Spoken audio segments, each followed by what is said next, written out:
There's only one that can do what Caitlin Clark did. Bring all those eyes.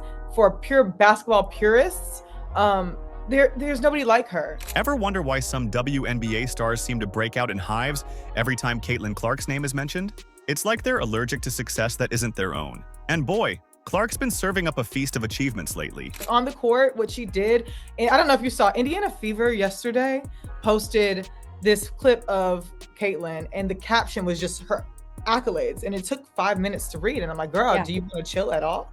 She doesn't know. Zero. And it, listen, I think this is probably the easiest decision to make, right? Like, from Time's Athlete of the Year to Forbes' 30 Under 30 to more recently, SBJ's Business Athlete of the Year and the Associated Press Female Athlete of the Year, Clark's trophy case is getting crowded. Meanwhile, the WNBA's social media accounts are acting like your ex who forgot to invite you to the party.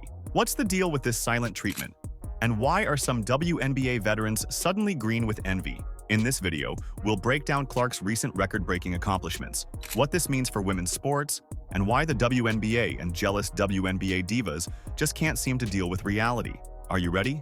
Let's go. A lot to be proud of, and it all happened so fast, like it's hard to appreciate in the moment. That is Iowa native and Indiana Fever star, and now Time's 2024 Athlete of the Year, Caitlin Clark, looking back at a whirlwind year. You know how some rookies make a splash? Well, Caitlin Clark just caused a tsunami in the WNBA, and the aftershocks are still being felt. Let's break down this phenomenon, shall we? Clark's rookie season was nothing short of spectacular. We're talking about a player who averaged 19.2 points, 8.4 assists, and 5.7 rebounds per game. But wait, there's more. She led the entire league in assists and three-pointers made. That's not just good, that's elite for any player. In fact, she broke 62 records along the way. So many records she broke, not only in college, not only her rookie season. So much has been accomplished for the Indiana Fever. They broke the WNBA home attendance for a single franchise. I mean, I believe the Mystics and the Fever game was the most viewed WNBA game ever in history, single game attendance. So just so many things have happened in such a short amount of time on the back of Caitlin Clark. Here's where things get really interesting. Clark's impact off the court has been just as mind-blowing. Get this. WNBA merchandise sales skyrocketed by 500% during her debut season. That's not a typo. We're talking a six-fold increase. It's like Clark waved a magic wand and suddenly everyone wanted a piece of the WNBA. But it's not just about selling jerseys. Clark's presence has been a game-changer for the entire league. Viewership is up, attendance is through the roof, and the WNBA is reaching audiences it never has before. We've never, ever seen somebody in this way capture an audience, capture a new audience, and be able to absolutely attribute real numbers and statistics to their popularity, right? Like 19 million people watching, and certainly watching the national championship. Sports economists are taking notice too. One expert, Thayer Lavielle, called Clark a lightning rod for women's basketball. She's not wrong. Clark's influence is so massive that people are comparing her to Michael Jordan in terms of elevating the sport's profile. We talk about ceilings a lot, but she created a new floor. So now we're going to look back, even if it doesn't hit the numbers that it hit this season. The expectation is much higher. The interest is generally much higher. The investment is much higher. Let's talk numbers for a second. You ready for this? Clark's presence is estimated to have generated a whopping $36 million for Indianapolis. That's the kind of impact that makes team owners and city officials sit up and take notice. But here's the real twist. Clark's influence isn't just boosting the WNBA. Lavielle predicts that the combined value of professional women's basketball will increase by $1.6 billion over the next 3 years. That's billion with a B, folks. So, what does all this mean? Well, it's clear that Caitlin Clark isn't just a great basketball player. She's a phenomenon. She's changing the game both on and off the court, bringing new fans to the sport, and generating serious economic impact. In short, She's exactly the kind of superstar the WNBA has been waiting for. For the longest time, the WNBA has been trying to get on this global scale, and I feel like that's the direction they are finally headed. I think that WNBA fans have always been proud supporters and pushers of the advancements of this league, but sometimes it takes a certain star of a certain caliber to really just expand and explode the league from the inside out, and that's what Caitlin Clark is. But guess what? Not everyone's thrilled about this rookie sensation. Some folks in the WNBA world seem to be having a hard time adjusting to the new normal. Why? Well, that's a whole other can of worms we're about to open. Now you're going to cut down 22-year-old Caitlin Clark, who has single-handedly changed the game, brought in millions of other young fans, old fans. How about the ratings in college basketball for her? Record ratings. And now in her very short WNBA career, shattering records. Isn't that a win for everybody? Imagine being the biggest star in your league, breaking records left and right, and your own organization acts like you don't exist. Sounds crazy, right? Well, welcome to Caitlin Clark's world in the WNBA. Let's be real for a second. In most pro sports leagues, when a rookie comes in and dominates like Clark has, it's celebration time. Think about the NBA and how they hyped up their generational rookies. LeBron James, Steph Curry, Luka Doncic, Victor Wembanyama. These guys were plastered all over social media, featured in league promotions, and basically treated like royalty from day one. Like, what are we doing and why? Please stop. Let's celebrate Caitlin Clark, celebrate her greatness, celebrate her courage to keep pushing through. But the WNBA? Crickets. When Clark was named Associated Press Female Athlete of the Year, a huge deal by the way, the league's response was a retweet. No congratulations, no special write-up, no proud moment. Just a cold, emotionless share. Talk about a lukewarm reception. Now, contrast that with how the WNBA treated Candace Parker when she won the same award a few years back. They went all out with a dedicated post, highlighting her achievements and showing some real pride. So what gives? Why the different treatment for Clark? Caitlin Clark, you go girl. Don't listen to these people. Keep going strong. Most of us are normal and have your back. It's not just about one award either. Clark's been racking up accolades like they're going out of style, and the WNBA's social media accounts have been quieter than a library. No hype videos, no congratulatory posts, nothing. It's like they're actively trying not to acknowledge her success. You know what's really wild? Fans are noticing, and they're not happy. People are wondering why the league isn't capitalizing on Clark's popularity. I mean, we're talking about a player who's bringing in new fans, boosting merchandise sales, and generating serious buzz.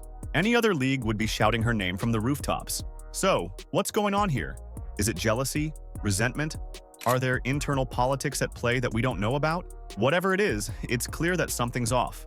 The WNBA's silence speaks volumes, and it's raising some serious questions about how they handle their star players. But hey, if you thought the league's response was weird, just wait until you hear about some of Clark's fellow players. Turns out some WNBA veterans aren't exactly thrilled about sharing the spotlight. If you've made it this far and are enjoying the video, don't forget to like, subscribe, and turn on all notifications. We know watching this video takes some of your time, and we appreciate you. Now back to the action. What little girl wants to grow up and play in a league where you're targeted like that?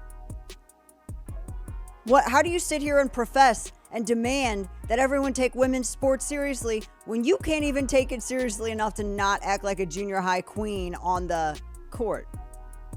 It's stupid. That's so dumb. It looks like a soap opera. You'd think professional athletes would be above petty high school drama, right? Wrong. The green-eyed monster has reared its ugly head in the WNBA, and it's targeting none other than Caitlin Clark. But who's leading this not-so-subtle shade parade? Let's be real for a second. Professional jealousy in sports isn't new. We've seen it in every league, from the NFL to the NBA. But the way some WNBA veterans are reacting to Clark's success, it's taking things to a whole new level. Take A'ja Wilson, for example. You know, the three-time WNBA MVP who should be secure in her own greatness. But apparently that's not the case.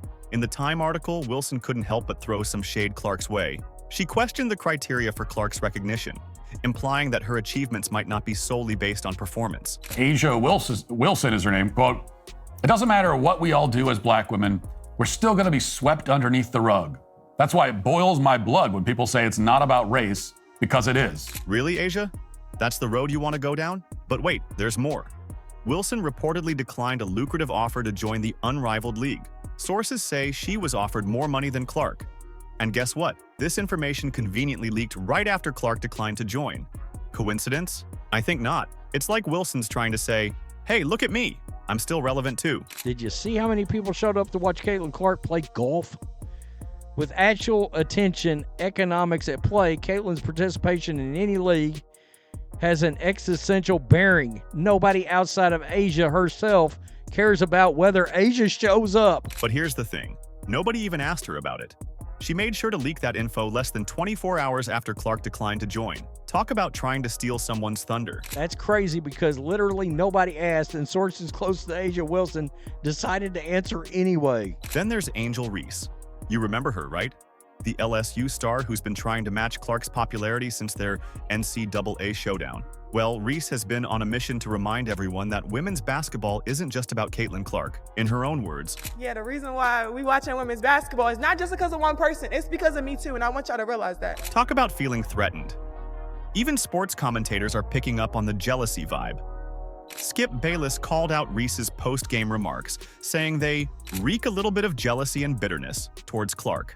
Ouch. But the award for most unexpected shade goes to WNBA legend Sheryl Swoopes. You'd think she'd be all about supporting the next generation, right? Nope. Swoopes publicly questioned the criteria for Clark's Time Athlete of the Year award, suggesting that other players, like Asia Wilson, deserved similar recognition. Come on, Sheryl.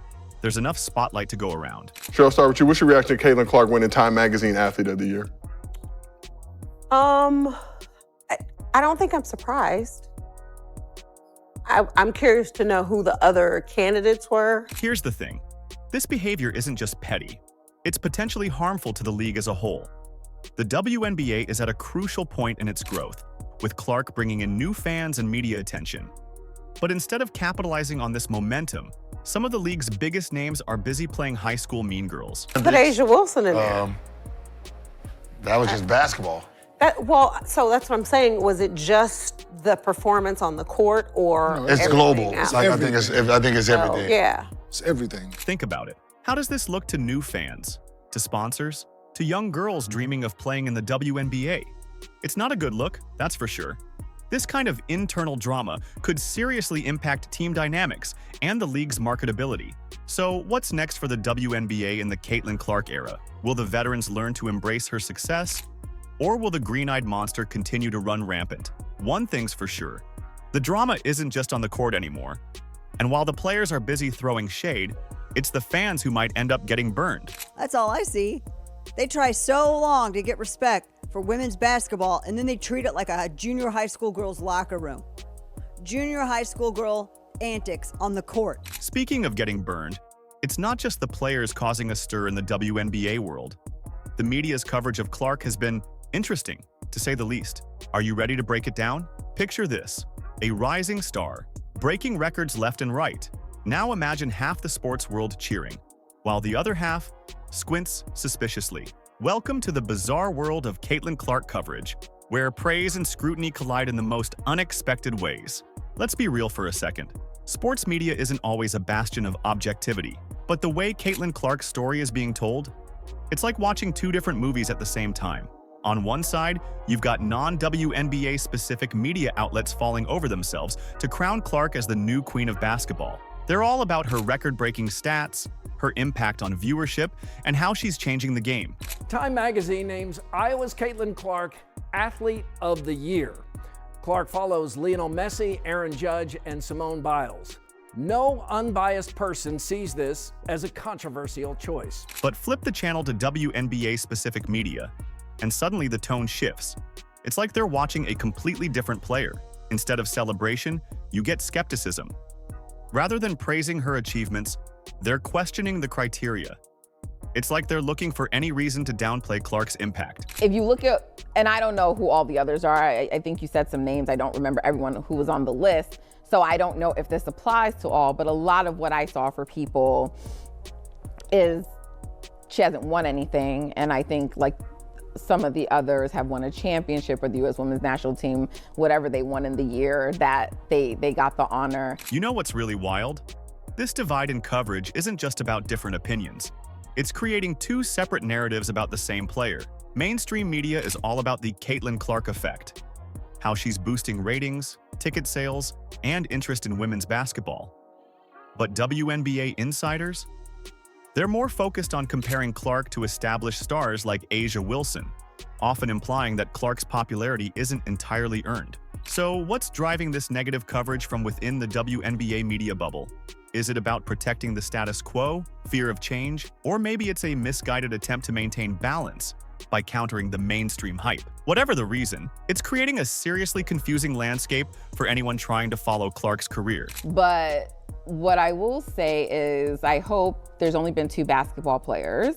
So I hope that they will continue to look at, like, you know, the league, the WNBA. The real question is, how does this media maze affect public perception of Clark and the WNBA as a whole?